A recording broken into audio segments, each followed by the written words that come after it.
खाने का मजा कुछ और है। एकदम।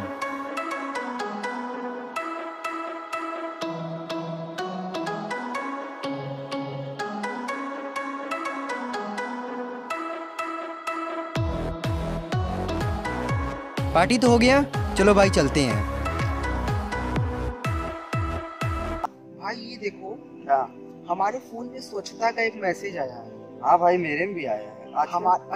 हमारे देश के प्रधानमंत्री इतने जागरूक नागरिक हैं कि वो चाहते हैं कि हर व्यक्ति के पास ये मैसेज पहुंचे कि स्वच्छ भारत पे सब कोई मतलब अपना सहयोग दे। और वो देखो, एक वो लोग हैं जो वहाँ पे अपना नाश्ता वगैरह करके उठ के चल दिए। इन लोगों को कौन समझाने जाएगा? ये तो भाई बहुत गलत है। आजकल हमारे पूरे देश में यही छाया है, स्वच्छता भारत अभियान, स्वच्छता भारत अभियान। और ये सब पता नहीं क्या हो रहा है हमारे देश में। क्या करोगे भाई, पढ़े लिखे लोग भी यही काम कर रहे हैं ना। हम लोग तो नहीं पढ़े लिखे हैं, तभी पे इतना हम लोग को है समझ के हम लोग को कहाँ गंदगी करना चाहिए, कहाँ नहीं करना चाहिए। वो लोग तो कुछ वेल मेंटेन लग रहे हैं, लेकिन तभी पे वैसा पढ़े लिखो वाला हरकत करके चले। चलो आओ चलते हैं, देखते हैं लोग। भाई रुको, क्या हुआ? भाई ये तुम लोग क्या कर रहे हो? तुम्हें पता नहीं है कि हमारे पूरे भारत में स्वच्छ भारत अभियान चल रहा है और तुम लोग यहाँ गंदगी फैला रहे हो। जहाँ आज हमारे पूरे इंडिया स्वच्छ भारत अभियान में जागरूक है, हाथ बटा रहे हैं, वहीं आप लोग देखिए ये क्या कर रहे हैं। ज्यादा गांधी जी बन रहा है क्या? तो तू ही उठा ले। वो तो हम उठा ही लेंगे भाई, इसमें कोई बड़ी बात नहीं है।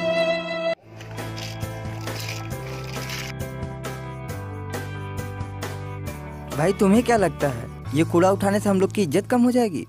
ये तुम्हारी गलत फहमी है। भाई जिस तरह अपने आप घर में कूड़ा करकट को डस्टबिन में डालते हैं, उसी तरह जहाँ भी कूड़ा करकट करे उसे डस्टबिन में डालें। और यही हमारी एक पहल है स्वच्छता की। चलो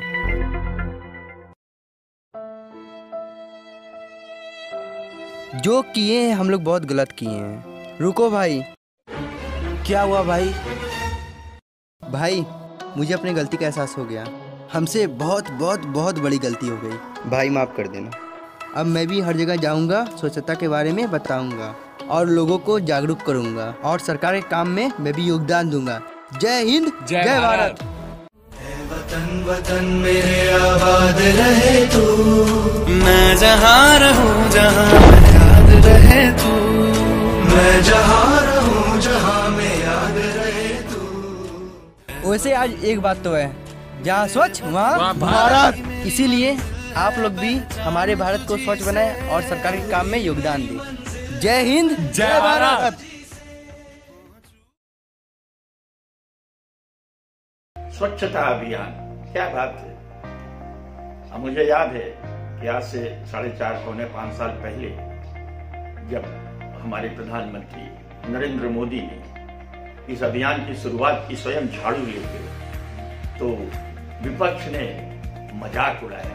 ये देखिए ये तो झाड़ू हाथ में ले लिए, सफाई करवा रहे हैं, शौचालय बनवा रहे हैं। वो भूल गए कि हमारी सरकारों को जब आजादी मिली उस समय जो कर्णधार थे उनको एक माँ की भूमिका निभानी चाहिए थी। साम दाम दंड भेद।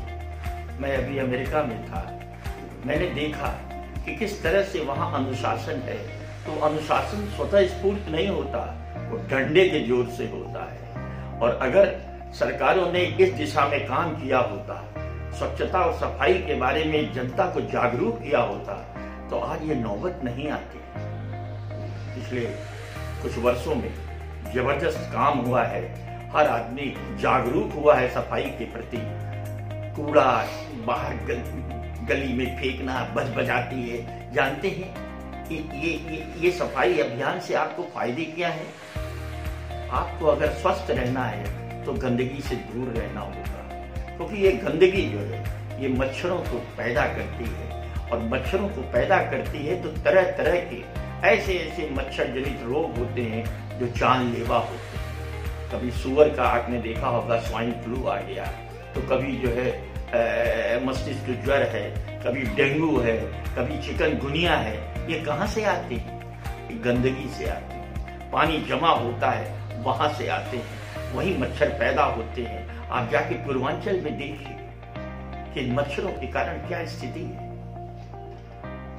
अभी पिछले दिनों जब डेंगू से गोरखपुर में बच्चों की मौत हुई तो उसके बाद एनडीए सरकार ने ये घोषणा की कि यहाँ एक रिसर्च सेंटर की स्थापना होगी कि जिससे जो है ये क्यों बीमारी आती है इसका निराकरण किया जा सके, इसका शोध किया जा सके। तो इसके लिए जरूरी है कि आपको अपने इर्द गिर्द, एक कुत्ता भी जब बैठता है ना तो जमीन साफ करके बैठता है।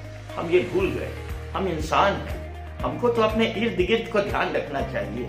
और बनारस में तो औरबंदियों से मैं कह सकता हूँ, हाथ जोड़ के विनम्र मेरी निवेदन है, प्रार्थना है, अभ्यर्थना है कि जो दीवार पर चलते चलते पिच से जो पिचकारी मारते हैं कृपया उसे बंद कीजिए। और अगर सामने कोई पुड़िया फेंक रहा है तो कम से कम उसको कहिए कि भैया उठा करके जहाँ कूड़ेदान है वहां डाल दो। मुझे एक घटना मैं आपको बताता हूँ।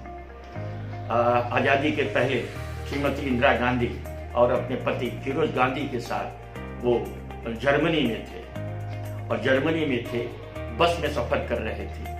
बस में सफर करके जब नीचे उतरे तो फिरोज गांधी ने क्या किया कि वो जो टिकट मिली थी वो जैसे आदत होती है उठा के फेंक दिया। फेंकते ही वहां पुलिस थी, उसने पकड़ा और 200 मार्क वहां की मुद्रा जो जर्मनी की उसका जुर्माना लगाया। उन्होंने जुर्माना भरा और जुर्माना भरने के बाद जो रसीद मिली, देखिए कितनी गंदी आदत है कि वो रसीद भी फेंक दी और जैसे फेंकी 500 मार्क का जुर्माना। ये हुआ संस्कार। आप अगर इस तरह की बातों पर, गंदगी फैलाने वालों पर आपने दंडात्मक कार्रवाई की होती, जब एक संस्कार मिलता है दंड से मिलता है। एक बच्चा जब होता है और वो जब बदमाशी करता है तो उसकी माँ कुछ काटती है, प्यार करती है, समझाती है और नहीं मानने से ताड़ना भी देती है। और जब पिटाई करती है तो वो पिटाई संस्कार होते हैं और वो संस्कार हमेशा याद रहते हैं। मेरा दुर्भाग्य ये है, देश का दुर्भाग्य ये है कि पिछले 60-65 वर्षों में इस ओर जरा भी ध्यान नहीं दिया गया। अरे मैं तो देख करके मेरी आंखें शर्म से झुक जाती थी जिस समय मैं ट्रेन से जाता था और मैं देखता था कि किस तरह से प्रदूषण फैलाया जा रहा है। महिलाएं जो है शौच कर रही हैं और ट्रेन को देखते ही वो खड़ी हो जाती थी और हमारी आंखें शर्म से झुक जाती थी। मैं तो सुबह देखता भी नहीं था। और आज एक बहुत बड़ा बदलाव वहां भी आया है, बदलाव इधर भी आया है। लोगों में चेतना तो कम से कम जगी। और अब थोड़ा सा कड़ाई और हो जाए तो मुझे लगता है कि वो दिन दूर नहीं जब हिंदुस्तान भी दुनिया के स्वच्छ देशों में गिना जाएगा और वो अग्रधावक होगा, ध्वजवाहक होगा। इस शुभकामनाओं के साथ धन्यवाद। इस अभियान को चलाने वाले साधुवाद के पात्र हैं।